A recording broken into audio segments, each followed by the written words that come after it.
सुहासिनी जी दिल्ली से। राधे राधे। महाराज जी राधे राधे, आपके चरणों में कोटि कोटि प्रणाम। भगवान, मुझे भगवान में पूरा भरोसा है। मुझे कभी कभी परिस्थितियों से, लोगों से डर लगता है।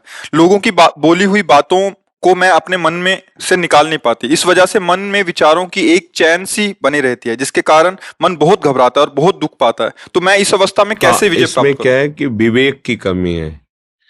जो ये मन हमें बांधता है ना, ये कल्पनात्मक भी बांध सकता है, बिना किसी व्यक्ति वस्तु स्थान के भी।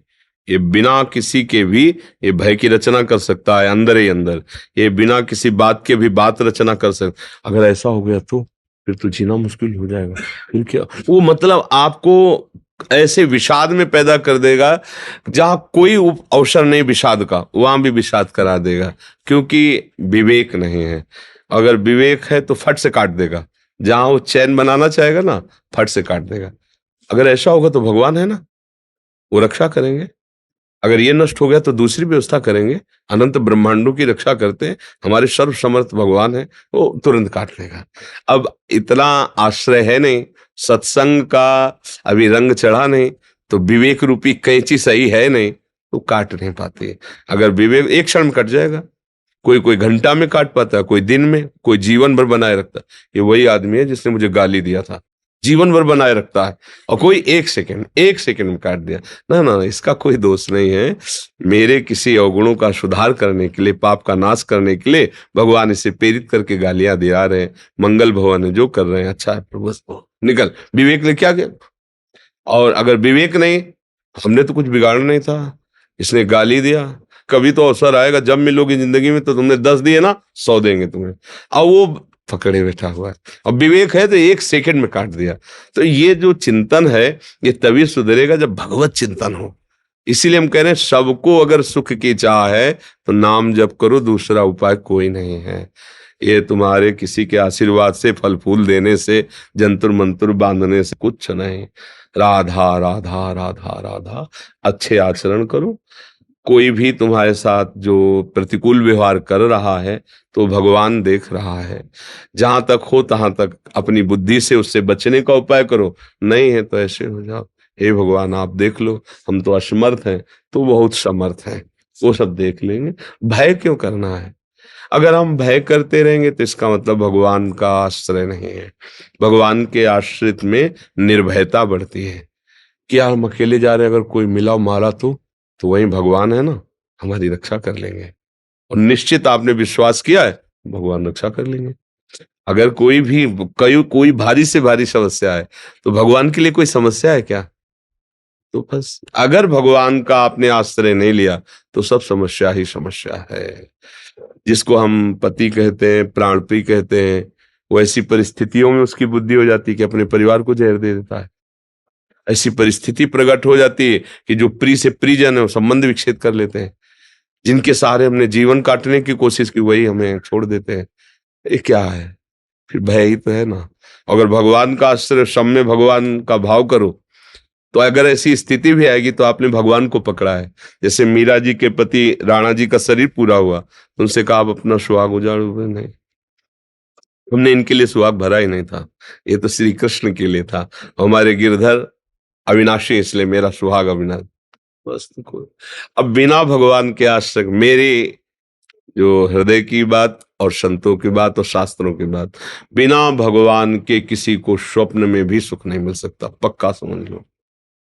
अब चाहे आप उसे स्वीकार करें या ना स्वीकार करें, इसमें आप स्वतंत्र हो। भगवान ने भी आपको स्वतंत्र इस विषय में किया है।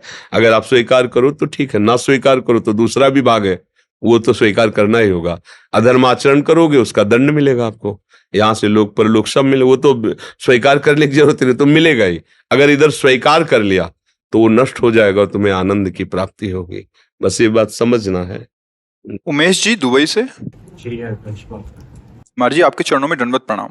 महाराज जी, निर्मल मन से भजन होगा अथवा भजन करने से मन निर्मल होगा?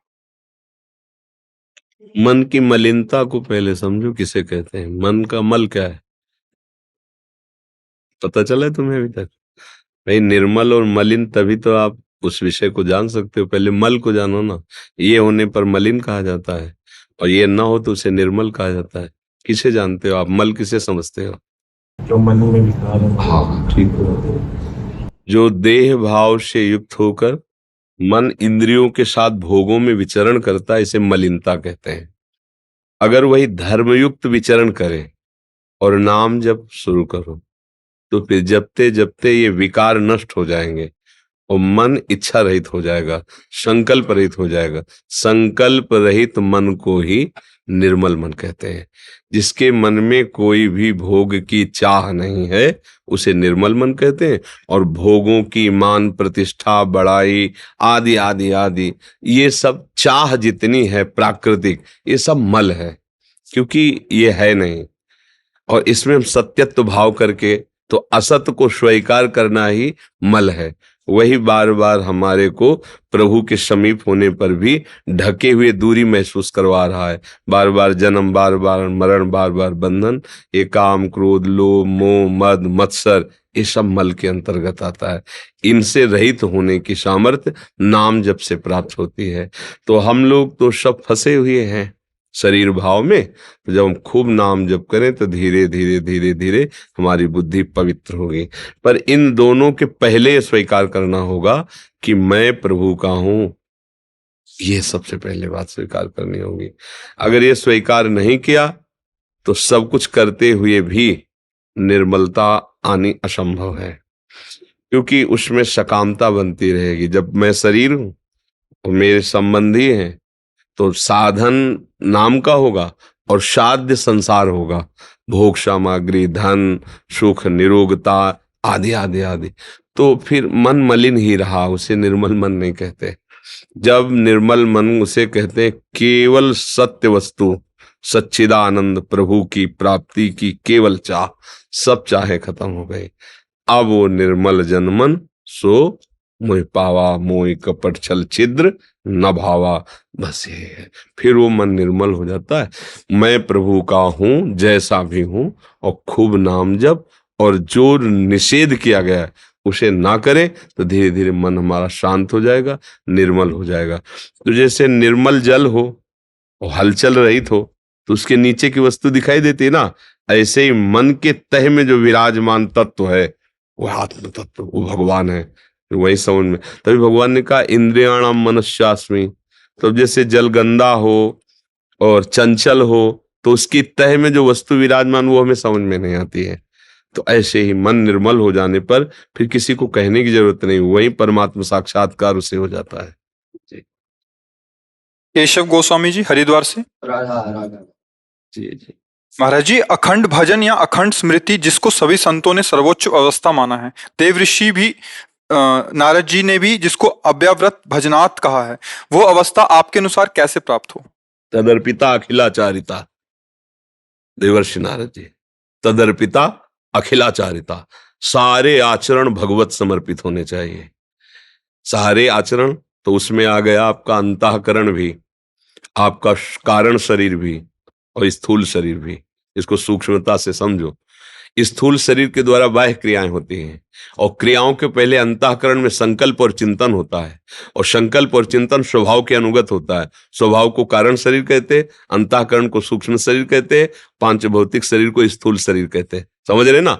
जब हमारे को यह निश्चय हो गया कि मुझे प्रभु की प्राप्ति करनी, हम इनको नहीं ले रहे, ना स्थूल न सूक्ष्म न कारण। सोहम तवास्मि शरणम तवाश्रिता, सोहम तवा। अरे मैं तो भगवान का अंश हूं, मैं तो नित्य प्रभु का जन हूं। भूल गया मैं तो, अपने को शरीर माना, अपने को संसार माना। पहले स्वीकृति हुई मैं की, मैं प्रभु का। अब स्वभाव हमारा बदलेगा, ऊपर से बदलना शुरू होता है, स्वभाव बदलेगा। तो अंतःकरण का संकल्प विकल्प अब बदलना शुरू हुआ, तो बाहर की क्रियाएं जितनी है वो सब बदलनी शुरू हो गई। प्रभु का जन होकर के मैं ऐसा कार्य कैसे कर सकता हूं? चिंतन बदला, क्रिया बदली। तो तदर्पिता अखिलाचारिता, जितने आचरण वो सब प्रभु की प्रसन्नता के लिए हो गए। श्री कृष्ण अनुकूलेन प्रतिकूल वर्जनम, कोई भी प्रतिकूल आचरण नहीं। अब बचा क्या? केवल भगवान का चिंतन, केवल भगवान।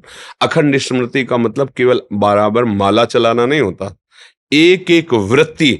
जैसे गोपांगनाएं जो हमारे ब्रज की गोपीजन है घर लीप रहे हैं, वो हार रहे हैं, ओखली में धान कूट रहे हैं, आटा पीस रहे हैं, भोजन बना रहे हैं, गाय दूह रहे हैं, कर तो ये सब क्रियाएं रही बाह्य व्यवहारिक गृहस्थ की, लेकिन चित्त वृत्ति मुरारी पादार्पित चित्त, एक एक वृत्ति कृष्ण में लगी हुई है। यह अखंड स्मृति, ये है महाभागवत। आज तक कोई ऐसा भक्त नहीं हुआ जिसने गोपी चरण के रज की वंदना न की हो। जब ब्रह्मा शंकर उद्धव आदि करते हैं तो इनके नीचे ही सब भक्त रहते हैं। त्रिभुवन में कोई भक्त गोपी के समान नहीं है। भीष्म पितामह जी का जब भीष्म स्तव अंतिम समय, तब वो प्रभु से प्रार्थना कर रहे हैं, हे गोपी वल्लभ, जो आपने गोपी जनों को सुख प्रेम प्रदान किया, अब अंतिम समय है, मेरी बुद्धि कुंवारी रही, आज तक किसी का वरण नहीं किया आपके सिवा, आप इस मेरी बुद्धि रूपी कन्या का वरण कीजिए। और मतलब अंतिम समय गोपी जनों का स्मरण कर रहे, नारद आदि उद्धव आदि ये सब गोपी चरण वंदना करते हैं। ऐसा अनुराग, एक एक वृत्ति कृष्ण में, और केवल कृष्ण के लिए सारी चेष्टाएं हो रही।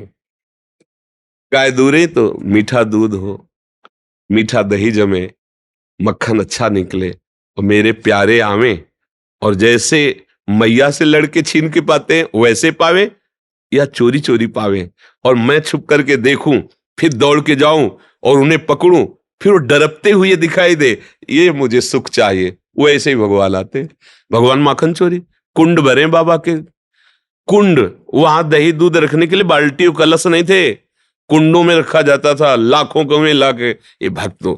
अब एक एक वृत्ति भगवान में अर्पित करने के लिए तदर्पिता अखिलाचारिता, आपके सारे आचरण सारी क्रियाएं भगवत विधान के अनुसार होनी चाहिए।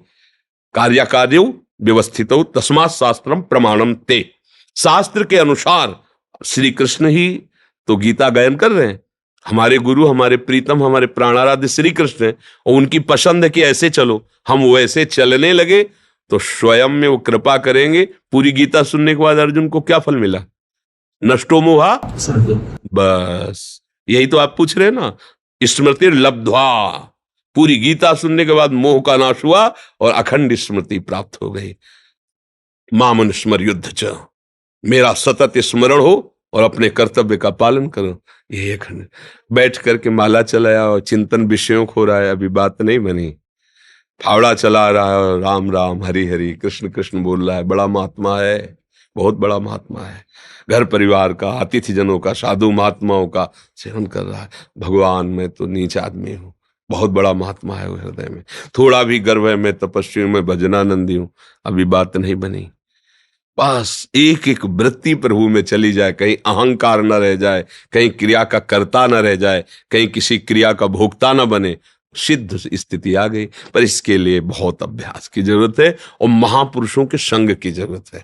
तो युधिष्ठिर जी को एक महापुरुष मिले, उन्होंने कहा कि बृहस्पति जैसा ज्ञानी होने पर भी यदि वो किसी महापुरुषों की सेवा और संग नहीं किए तो उसे तत्वबोध नहीं होगा, असलियत में उसको अनुभव में नहीं आएगा।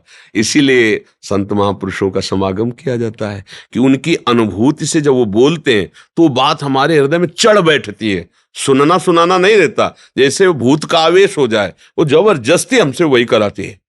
अब हमको जीना ही वैसे पड़ेगा जैसा वो चाहते हैं। अगर किसी संत का हृदय से वर्ण कर ले, ये हृदय के वर्ण की बात करे, तो उनकी बात तुम्हारे ऊपर चढ़ जाएगी और वही करवाएगी जो वो कह रहे, तुम कर ही नहीं सकते उसके विरुद्ध। ये महापुरुषों का बल होता है। तो भगवत प्रेमी महापुरुषों का संग करे और अपने जीवन को, अपने मय को प्रभु के चरणों में समर्पित कर दे, तो अखंड स्मृति जागृत हो जाए। समस्त क्रियाओं को शास्त्र सम्मत करते हुए निरंतर भगवत स्मृति अंदर से रहना, ये है समस्त साधनाओं का फल।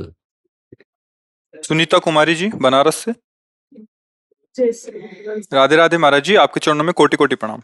गुरुजी, मेरा शरणागति पुष्ट नहीं हो रहा। गुरुजी, शरणागति पुष्ट कैसे करें? हम ईर्ष्या और द्वेष में ही फंसे हैं, कैसे खत्म करें?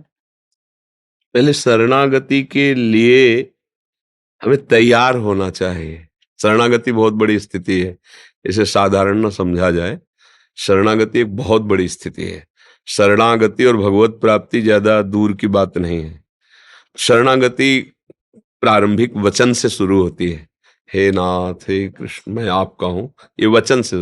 पर इतने ये एक मतलब 1% से शुरू हुई है, पर हमें जाना 100% तक है। तनु वांग मनोभिर अमलई सोहम तवई वाश्रिता।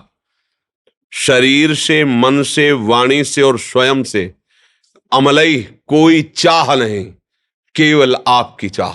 और फिर शरण में हो गया। उसका फिर स्वरूप ऐसे आता है, अजात पक्षायु मातरम खग। जैसे जिस बच्चे के पंख नहीं निकले, घोंसले में बैठा है, अब वो कुछ कर नहीं सकता, केवल बाट जो होता है अपनी मां की, वही मुंह में जल लाएगी, उसके डालेगी, वही दाना डाले। यह है शरणागति का असली स्वरूप। अजात पक्षायु, केवल प्रभु की चिंतन में एकदम एक कोई दूसरा, उस बच्चे में दूसरा कुछ नहीं। वो केवल चिल्ला सकता है माँ माँ माँ, तो चिल्ला सकते हैं राधा राधा राधा, कृष्ण कृष्ण कृष्ण, बस दूसरा बल नहीं। अभी क्या है, ईर्ष्या द्वेष काम क्रोध मोह मद मत्सर। तो अभी शरीर मैं हूं और भोग सामग्री मेरी है और भोक्ता मैं हूं। और अगर हम शरणागति लेते हैं तो भगवान इसकी सुरक्षा करें और बढ़ावें, मेरी भोग सामग्री बढ़ावें, मेरे शरीर और भोग सामग्री की सुरक्षा करें। तो जय हो आपकी नाथ, क्योंकि मैं आपकी शरण में हूं। ऐसा है ना, इसे शरणागति का अभी स्वरूप ले कहते। ये अभी साधन भगवान को मान लिया और साध्य विषय मान लिए। जब साधन और साध्य दोनों भगवान हो जाएंगे, तो जब बहुकाल करी सत्संगा तबई हो सब संसद। दो प्रकार का सत्संग वर्णन किया गया। एक जो विषयों में आसक्त जीव है उसके लिए है कि जब बहुकाल करी सत्संगा तबई हो सब संशय। और एक है जिसने निश्चय कर लिया है, भले भी सही रहा है, निश्चय कर लिया कि अब इस जन्म में मुझे भगवत प्राप्ति शीघ्र से शीघ्र करनी है, तो फिर ये तात स्वर्ग अपवर्ग सुख धरी तुलाए कंग तुलनताए सकल मिल जो सुख लव सत्संग। किसी महापुरुष का मिलन हुआ, तत्काल शब्द गया अंदर और आग पैदा कर दी। अब साधन नहीं, अब रोना शुरू। बिन रोए किन पाइया प्रेम प्यारा मीत, रुदु सुशरम राजन कृष्ण दर्शन लाल। वो अब वो बहुकाल सत्संग की जरूरत उसको नहीं है। अब वो तो अंदर से आग पैदा हो गई, जैसे चिंगारी थी और थोड़ा पेट्रोलियम उसमें पड़ गया, भम्म से एकदम शुरू हो गए। तो अपने को पहले नाम जप और गलत आचरणों से बचने का पहला काम करना चाहिए। शरणागति की तैयारी है ये, कि हमको कोई गंदा काम का परिचय बताने की जरूरत नहीं। सबके हृदय में भगवान बैठे, सबको पता है ये नहीं करना चाहिए। जो विशेष विशेष गंदी बातें हैं सबको पता है कि ये नहीं करना है। अंदर से आता है ना, ये गलत से ठीक नहीं है। आत्मना प्रतिकूलानि परेशान न समाचरित, शास्त्र कहता है। इसके लिए पूछने की जरूरत नहीं। गंदे आचरणों का त्याग करके और अच्छा पवित्र भगवत समर्पित भोजन करें और नाम जप करें, तो हमारे अंदर शरणागति उतरने लगेगी। और शरणागत हो गए तो सारा भार भगवान ले लेते हैं। योगक्षेमम वहाम्य हम। फिर वो भगवान जब बागडोर हाथ में संभाल ली तो विजय श्री ही है, कोई परास्त नहीं कर सकता है। बाबा डंडो, हम तो खाली 2 मिनट को, खाली 2 मिनट के काज। बाबा डंडो, आज मैया को बहुत मन, मैया बोली आज मैं मिल के आऊंगी। बड़ी कृपा है सखी की, भाई बड़ी कृपा बाबा की हमारी श्री जी की नित्य सहचरी है। नित्य सखी। आज बाबा बहुत मन जी बोली मैं मिल के आऊंगी बाबा थे, क्योंकि बाबा तेरे घर के हैं। हाँ, बहुत कृपा रहे, बहुत कृपा रहे। हम सदैव यही अनुभव किया है, हमारी महारानी जो की सखी हमारा पोषण कर रही ना। 10 वर्ष जो है, जब बाबा जी तो रोज ठाकुर जी थे, राधा रानी थे, यही प्रार्थना करें आपको स्वास्थ्य ठीक हो। हाँ, बस इन्हीं सबकी कृपा से चल रहे। तो दोनों किडनी खराब, कैसे जीवन चलता है। और बस श्री जी का प्रताप ऐसा है, उन्हीं के प्रताप से चल रहा है। हमारे बस का तो कुछ है ही नहीं है। और आप सबका प्यार, ऐसी स्थितियां थी। आप तो सब ब्रजवासी जन हो, ऐसी स्थिति थी। अब जैसे पेट किडनी खराब तो दांत, अब दांत उखड़े, अब कैसे खाएं। अब मांगने जाओ तो सूखी रोटी ब्रजवासियों को मिलती, तो आज मैया का कुछ मिला और 1-2 रोटी तो मिली है। अरे तुम बैठो, मिस्सी में पीस के सब दाल और सब मिला के या चीनी दूध मिला के रोटी, ऐसे जैसे बच्चे को पकाया जाता है ना। ये ब्रजवासी जल भगवत पार्षद जल है, इन्हीं की कृपा से। और ये जो आज आप देख रहे हो, देखो ये कोई साधना का फल नहीं है। आप जैसे मतलब होता है ना कि तपस्या और साधना का, साधना एक अलग चीज होती है, कृपा एक अलग चीज होती है। साधना एक सीमित रुपया है और कृपा गोदनामा है। गोदनामा नहीं, जैसे कोई अरब खरबपति आदमी ने अपनी गोद में लिया, तो महारानी जी ने मुझे ले लिया, स्वीकार कर लिया, ये उनका है। मेरी तपस्या तो भुनगा है। जो भगवान शिव 88 हजार वर्ष की समाधि लगाते हैं, उनके लिए लिखा है, प्यारोढ़ुम क्षमते न यच्छु शुकादि नाम तो ध्यानगम। जहां बिहारी बिहारिन जो विहार कर रहे हैं, उनका भी ध्यान वहां नहीं पहुंच पाता। ब्रज में महाराज तक पहुंचने का आया है प्रमाण, लेकिन निकुंज बिहारिणी बिहारी जो जहां विहार कर रहे हैं, वहां प्यारोढ़ुम क्षमते, क्षमता शब्द है, प्यारोढ़ुम क्षमते न यच्छु सुकादि नाम तो यद ध्यानगम। वहां अपने जैसे अधमों का भला प्रवेश हो सकता है? तो कैसे हुआ? श्री जी ने कृपा करके स्वीकार कर लिया। बाबा जी तो श्री जी से बस यही प्रार्थना करें, मेरे बाबा स्वस्थ रहे। हाँ, तो इन्हीं के आशीर्वाद से ही चल रहे, इन्हीं के आशीर्वाद से चल रहे। बाबा जी को बहुत मन हुआ, जाको मन खुश हो गया बाबा जाने की। मैं बाबा के खाली, हमने बाहर भी गई, हम सिर्फ 2 मिनट बाबा को माधुपुरी देंगे और तुरंत वापस चले जाएंगे। हमें कोई प्रश्न नहीं है बाबा, हमारा कुछ नहीं बोल। अरे आपका क्या प्रश्न, आपके ही तो पोसे हमारा हृदय पोषित हुआ है, आपको क्या नहीं बाबा। बड़ी चलो भैया, चलो बाबा की बात करेंगे।